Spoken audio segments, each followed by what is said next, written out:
하이델베르크 교리문답에서 세례에 대해서 함께 살펴보도록 하겠습니다. 세례는요, 기독교 신자들에게 아무리 강조를 해도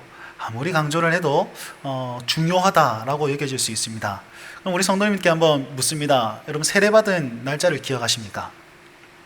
내가 몇 년도 몇 월 며칠 날 세례를 받았는지 혹시 기억하십니까? 기억을 못 하신다면 세례 증서를 다시 한번 펼치셔서 그날을 기대하시고, 그날을 기억하셔서 그날이 되면 우리 자녀들에게 전화를 하셔서 소고기를 사달라라고 말씀을 하십시오. 잔치하기에 가장 좋은 날입니다. 우리 자녀들의 세례 일자를 기억하시면서 그때 동일하게 소고기를 사주십시오. 굉장히 중요한 일을 해낸 것입니다.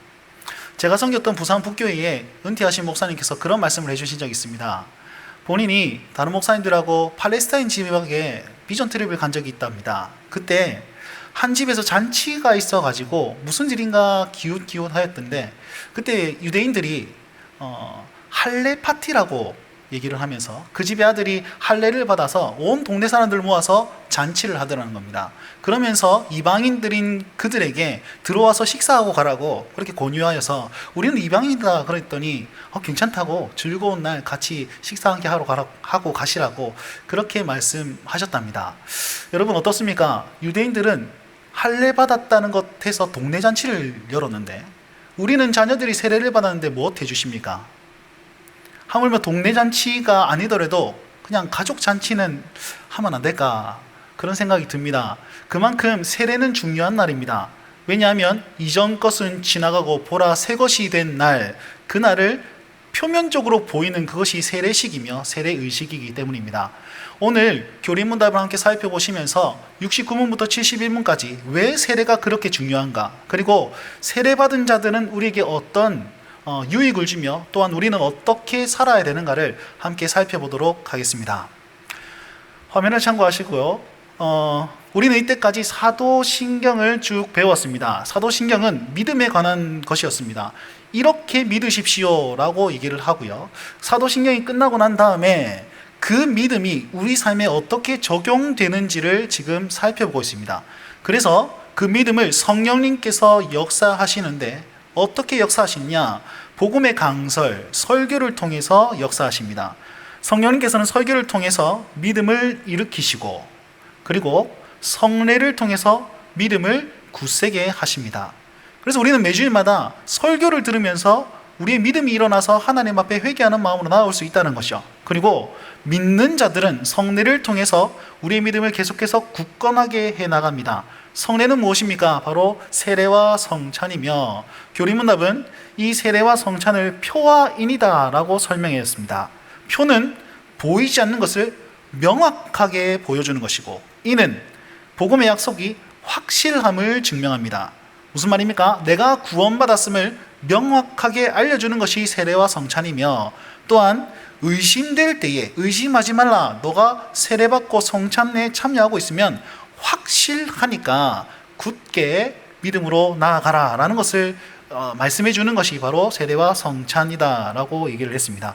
그래서 복음의 약속은 예수 그리스도께서 십자가로 인해서 은혜로 우리가 죄 사함 받고 영생을 누리는 것, 그것이 복음의 약속이며, 그 복음의 약속을 성례를 통하여 우리가 누리고 있음을 지난 시간에 배웠습니다. 그렇다면 오늘 세례에 대해서 좀 더 살펴볼 텐데요. 69문 말씀에 이렇게 질문합니다. 그리스도께서 십자가 위에서 이루신 단번의 제사가 당신에게 유익이 됨을 거룩한 세례에서 어떻게 깨닫고 확신합니까?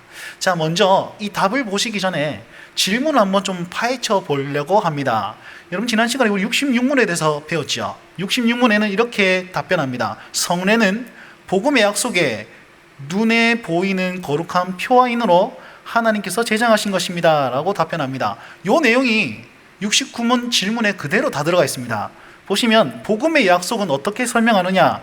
그리스도께서 십자가 위에서 이루신 단번의 제사, 이것이 바로 복음의 약속이고, 그 다음에 어떻게 깨닫고 확신합니까? 라는 이 표현이 표와 인이 됩니까? 라는 표현과 동일합니다. 그래서 69문은요, 66문을 좀 더 자세하게 말씀하기 위해서 세례가 복음의 약속에 눈에 보이는 표와 인이 되는 이유는 무엇입니까? 라고 바꾸어서 질문할 수 있습니다. 자, 이 질문을 기억하시면서 답변 한번 보도록 하겠습니다. 답변이 길게 있는데요, 눈으로 한번 보시고요. 제가 설명해 드리면, 세례는 이런 것입니다. 물로 씻는 외적인 의식 제정입니다. 누가 만드셨습니까? 그리스도께서 만드셨습니다. 자, 물로 씻는 외적인 의식을 그리스도께서 제정을 하셨고, 우리는 이것을 믿음으로 받고 행합니다. 그러면 그 의식을 믿음으로 행할 때에 우리에게는 어떤 일이 일어나느냐? 바로 물로 몸을 씻듯이 피와 성령으로 죄와 영혼의 더러운 것이 씻겨집니다. 물은요, 우리가 몸을 씻을 때 더러운 것을 씻습니다. 몸을 씻습니다. 근데 물로는 마음을 씻을 수 없고 죄는 씻을 수 없죠. 근데 씻는다는 공통점이 있습니다. 그래서 물로 씻는 것을 보여주면서 이와 같이 피와 성령으로 죄와 영혼의 더러운 것이 씻겨지고 있습니다 라는 사실을 외적인 의식으로 보여주는 것이 바로 세례의식입니다. 다른 말로 하면 복음의 약속을 우리 마음에 표시하고 인치는 예식이 바로 세례라는 겁니다. 답변을 한번 읽어보도록 하겠습니다. 그리스도께서 물로 씻는 이 외적 의식을 제정하시고 그의 피와 성령으로 나의 모든 영혼의 더러운 것, 곧 나의 모든 죄가 씻겨짐을 약속하셨습니다. 왜요? 이것이 물로 씻어 몸의 더러운 것을 없애는 것처럼 확실하게 보여주기 때문에 물이라는 매체로 지금 우리의 모든 더러운 것이 씻겨진다는 사실을 보여주고 있는 것입니다. 그러면 결론적으로 말씀드리면 세례가 우리에게 표시하는 것이 있습니다. 그건 나의 믿음을 증명하는 것이 아닙니다. 내가 세례를 받았다고 해서 내가 예수님을 믿었습니다 라는 것을 증명하는 것이 아니고, 그리스도의 능력이 내게 적용되었다는 사실을 보여주는 것이 바로 세례의식입니다. 이것 차이가 큽니다. 왜냐하면 내가 믿어서 이 자리에 있습니다 라는 것과 나는 아무 공도 없으나 주께서 은혜로 말미암아 나의 모든 죄를 씻겨주고 있고 그 능력이 지금 나에게 적용되고 있습니다 라는 그 고백은 확연히 차이가 있습니다. 주체가 다른 것이죠. 그래서 나의 믿음이 아니라 그리스도의 공로와 그리스도의 은혜로 말미암아서 새롭게 됨을 증명하는 자리가 바로 세례의식이며 세례예식입니다. 그러면 세례받는 자들을 볼 때에 우리는 어떤 마음으로 보아야 됩니까? 바로 세례자가 세례를 받을 때는 저 사람이 삼위 하나님을 믿었구나 이렇게가 아니라 지금 복음의 약속이 지금 증명되고 확실해지고 있구나, 그러면서 그 사람을 축복해주는 그런 마음으로 세례의식에 참여해야 될 것이며, 또한 그 의식이 나에게 명확해졌음을 기억하면서 나에게 확실한 은혜가 주어졌구나 다시 한번 고백하고 기억할 수 있는 그 자리가 바로 세례의식이라는 사실을 기억하시면서 늘 세례의식에 이렇게 민감하고 예민하게 동참하셨으면 좋겠습니다. 그러면 70문에서는 이 세례가 그리스도의 피와 성령으로 씻겨진다는 것은 무슨 뜻입니까? 라고 물어봅니다. 그리스도의 피와 성령님으로 씻겨지면 어떻게 됩니까? 라는 질문으로 바꿔 말할 수 있습니다. 그래서 첫 번째 대답으로는 그리스도의 피로 씻긴다는 것을 설명하는데, 그것은 은혜로 하나님께 죄의 사함을 받았다는 것입니다. 자, 앞서 말씀드린 대로 내가 노력해서 받는 것이 아닙니다. 절대로 이 세례는 내가 신앙생활을 잘했거나 아니면 헌금을 많이 했거나 아니면 봉사를 열심히 했거나 그것으로 받을 수 있는 것이 아닙니다. 믿음으로 말미암아서 성령님이 주시는 그 은혜로 말미암아서 하나님께 죄의 사함을 받은 겁니다. 이것도 잘 보십시오. 하나님께 죄의 사함을 받도록 그리스도께서 인도해 주신 것입니다. 내 영혼의 모든 나의 영혼과 죄가 그리스도로 말미암아 하나님께로 나아가서 하나님 앞에서 해결받는 거죠. 이것도 역시 나의 공로가 아니고 그리스도께서 이끌어 주셨다라는 표현을 이렇게 하였다는 겁니다. 결국은 나는 하나님 앞에 보혈로, 그 예수 그리스도의 보혈의 공로로 덧입혀지는 것이 바로 세례입니다. 그래서 세례가 시행될 때에 성도의 자신의 그 정결함이 근거가 되는 것이 아니라 은혜요 하나님의 선물이다라는 사실을 명확하게 하셨으면 좋겠습니다. 70문답의 두 번째로는 이렇게 얘기합니다. 그러면 성령으로 씻겨진다는 것은 무슨 뜻입니까? 성령님으로 씻는다는 것은 두 가지 의미가 있습니다. 첫 번째는 새롭게 되어서 거룩하게 되는 것과, 두 번째는 죄에 대하여 점점 죽고 거룩하게 사는 것, 이 두 가지를 말합니다. 노란색으로 되어 있는 것 우리 함께 좀 읽어봤으면 좋겠습니다. 우리가 성령으로 새롭게 되고 그리스도의 지체로 거룩하게 되어, 그리고 거룩하고 흠이 없는 삶을 사는 것을 의미합니다. 두 가지로 설명하고 있죠.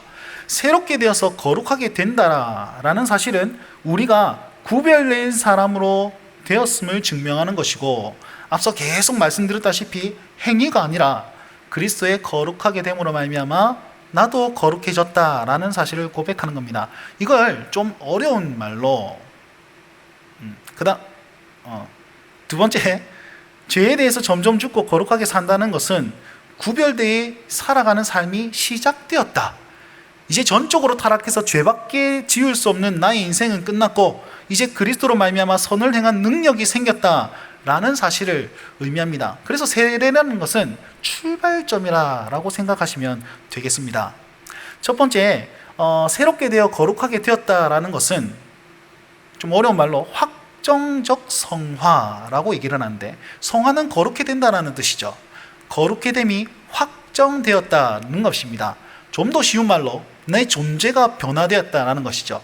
이전 것은 지나갔고 이제 새롭게 되었다라는 사실을 명확하게 보여주는 것이 세례다라는 것이고, 두 번째, 죄에 대해서 점점 죽고 거룩하게 되는 삶은 점진적 성화라고 얘기를 합니다. 점진적은 점점 변화되는 것을 의미하죠.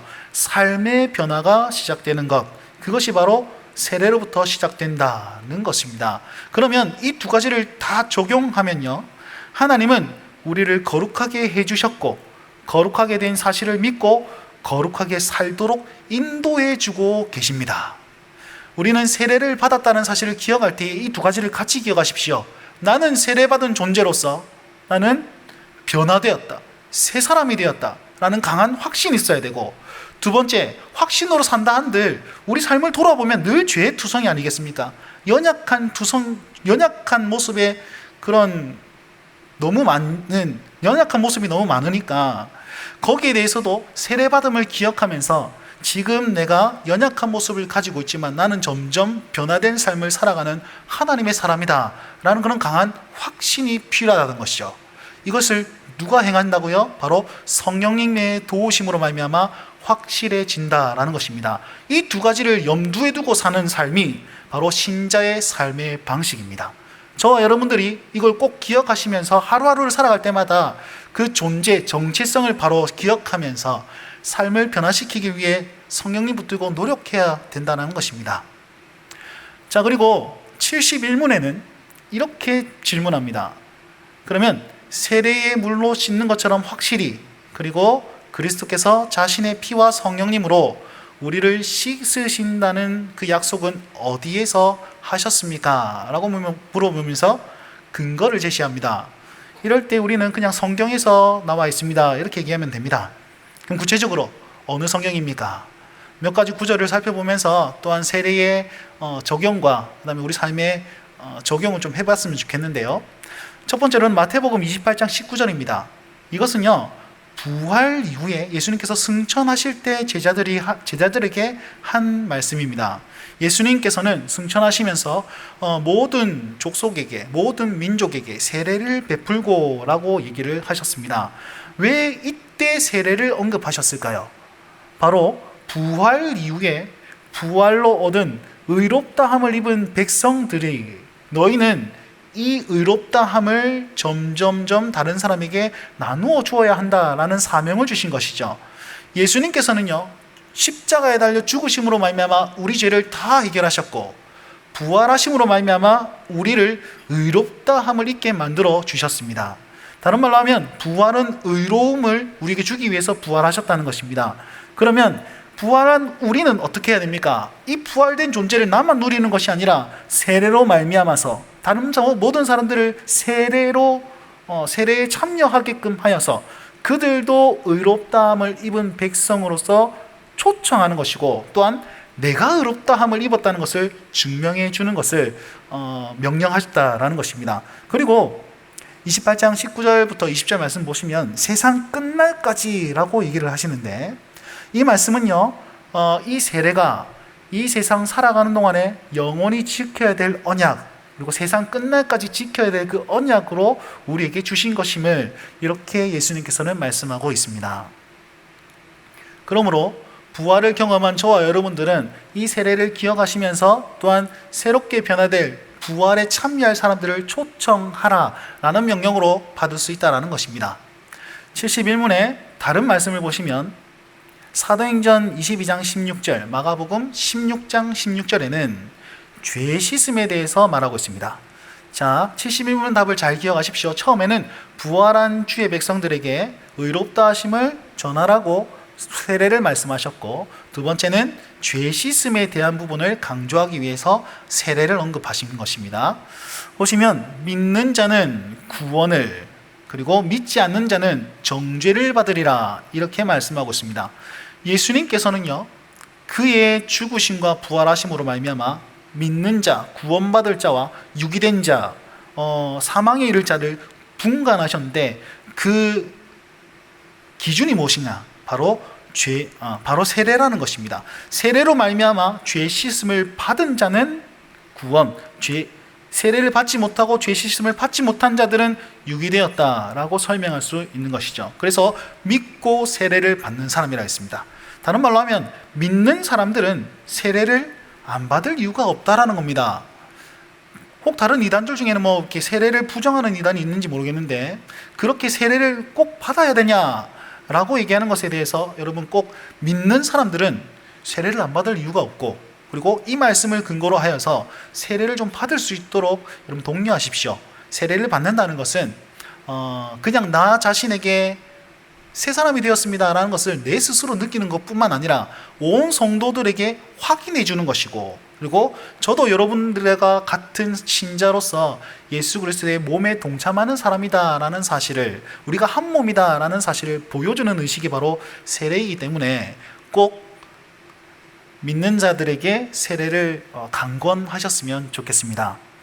두 번째는 주의 이름을 불러 세례를 받고 너의 죄를 씻으라 라는 말씀이 사도행전 22장 16절 말씀인데, 이 말씀은 아나니아가 바울이죠, 사울에게 한 말입니다. 세례가 곧 죄 씻음의 능력이 있음을 의미하는 구절이죠. 그래서 세례로 말미암아서 우리는 죄 씻음을 받습니다. 그리하여서 새 사람이 되는 그것을 눈으로 보여주는 것이 바로 세례의식임을 다시 한번 기억하셨으면 좋겠습니다. 우리 의문답은요, 이 약속은 성경이 세례를 중생의 씻음 혹은 죄를 씻음이라고 부른 데서도 거듭 나타납니다 라고 명시하고 있습니다. 디도서 3장 5절에 보면 이것을 중생의 씻음이라 표현하였습니다. 중생은 뭡니까? 바로 다시 태어난다는 것이죠. 어머니 뱃속에 들어갔다가 다시 태어나는 그것을 중생이라고 얘기합니다. 성령님으로 말미암아 새롭게 되어서 거룩하게 되었다라는 사실을 디도서 말씀이 이렇게 말씀하고 있습니다. 함께 볼까요? 오직 그의 긍휼하심을 따라 중생의 씻음과 성령님의 새롭게 하심으로 하셨나니 라고 얘기를 하고 있습니다. 무슨 말입니까? 세례는요, 죄를 씻었다라는 의미를 넘어서서 이제는 새로운 존재가 되었다 라는 것을 말씀하고 있습니다. 그 새로운 존재는 무엇이냐면 바로 삼위 하나님과의 연합의 자리로 들어갔다라는 것을 의미합니다. 이제 교제의 자리로 나아갈 수 있다, 그것을 상징하고 있는 것이죠. 여러분, 만약에 세례가 그냥 죄 씻는 것이라면 우리는 회개해도 그냥 끝납니다. 굳이 세례를 받지 않아도 회개로 말미암아서 거룩함을 누릴 수 있습니다. 죄 씻음을 확인할 수 있습니다. 그런데 굳이 세례를 받는다는 이유는 세례로 말미암아서 하나님과의 교제와 그리고 그의 연합의 자리로 들어간다라는 사실을 확인하는 것이기 때문에 더 중요한 그런 의식이라는 것입니다. 자, 69문부터 71문까지 살펴보았습니다. 한마디로 우리에게 적용한다면 어떻게 적용할 수 있습니까? 우리는 이 세례받은 자로서 이 땅을 어떻게 살아가야 됩니까? 첫 번째는 강한 확신으로 사셔야만 합니다. 세상이 뭐라든 간에 나는 변화된 하나님의 사람이다. 나는 이제 전적인 타락에서 벗어나 선을 행할 능력이 있는 그런 하나님과 연합된 자다. 그런 강한 확신을 가지십시오. 나의 모습이 비록 연약하고 그리고 실수투성이고 죄의 모습들이 드러날지라도 세례를 받았다면 나의 연약함을 넘어서 하나님의 칭의하심을 기억하면서 나는 의롭게 되었다라는 그런 당당함이 있어야 되지 않겠습니까? 우리가 사람들이 우리를 욕하고 기독교가 잘못되었다고 얘기할 때 여러분 어떤 확신으로 나아가시겠습니까? 나는 하나님의 사람입니다. 하나님은 선하시고 하나님은 우리를 굳건하게 세우셨기 때문에 내 안에 그 성령님으로 말미암아 강한 확신을 주셨기 때문에 나는 바른 길을 걸어가고 있습니다 라고 고백할 수 있어야 되지 않겠습니까? 제가 이 사태를 보면서 곰곰이 말씀을 묵상하다가 그런 생각이 들었습니다. 한 사람이 기독교인으로서 이 땅에 잘못된 선택으로 인해서 남에게 피해를 주었다. 그러면 나는 신자로서 굉장히 자책하고 혹은 잘못됨을 인정하면서 살겠다. 그런데 나는 교회와 우리 성도들을 부끄러워하지 않겠다. 그런 마음을 가졌던 적이 있습니다. 무슨 말입니까? 내가 한 사람의 그리스도인으로서 세상에 본이 되지 못했음을 회개하면서 살 것이나 내가 교회를 부끄러워하고 내가 성도를 부끄러워한다는 것은 교회의 머리 대신 예수님을 부끄러워한다는 것이며 지체된 성도를 부끄러워하는 것은 몸된 그 예수님을 부끄러워한다는 것이 되기 때문에 나는 하나님의 사람으로서 교회와 성도들을 부끄러워하지 않겠다. 그런 결심을 한 적이 있습니다. 동일합니다. 세례받은 주의 백성들이라면, 내가 세례받은 주의 사람이라면 나와 연합된 하나님을 부끄러워하지 마십시오. 그리고 그와 연합된 주의 백성들을 부끄러워하지 마십시오. 왜냐하면 그는 변화된 새 사람이기 때문입니다. 두 번째, 우리는 어떻게 살아야 됩니까? 네, 여전히 연약함을 달고 살지만 나는 변화될 수 있는 사람이다. 그런 확신으로 사셔야지요. 점점 더 성화되고 점점 더 회개하면서 하나님 앞에 더 거룩한 자리로 나아가고, 그리고 지금 이곳에서 같이 예배를 드리지 못하지만 어느 자리에서든지 나는 하나님을 향해 나아가겠다라는 그런 결심으로 말미암아서 더 주를 찾고 구할 수 있는 그 노력으로 살아야 되지 않겠습니까? 그것이 성령님께서 세례로 말미암아서 우리에게 주는 은혜이자 그리고 도전입니다. 세례받았다는 사실을 기억하며 그 은혜를 누린 자로서 그리 담대하게 사실 수 있는 우리 모든 민족의 성도님들 되셨으면 좋겠습니다. 그로 말미암아서 나의 삶에 하나님의 역사하심과 하나님의 거룩하게 하신 그 역사가 성령님께서 나의 믿음을 지금 굳건하게 하고 계신다는 그 사실이 세상에 증명되어서 선한 능력이 나타날 수 있는 그런 삶과 그런 우리 교회가 되길 간절히 기원하며 나아갑니다. 간절히 그렇게 되길 바랍니다. 그렇게 되실 수 있는 우리 성도님 되시길 간절히 바랍니다.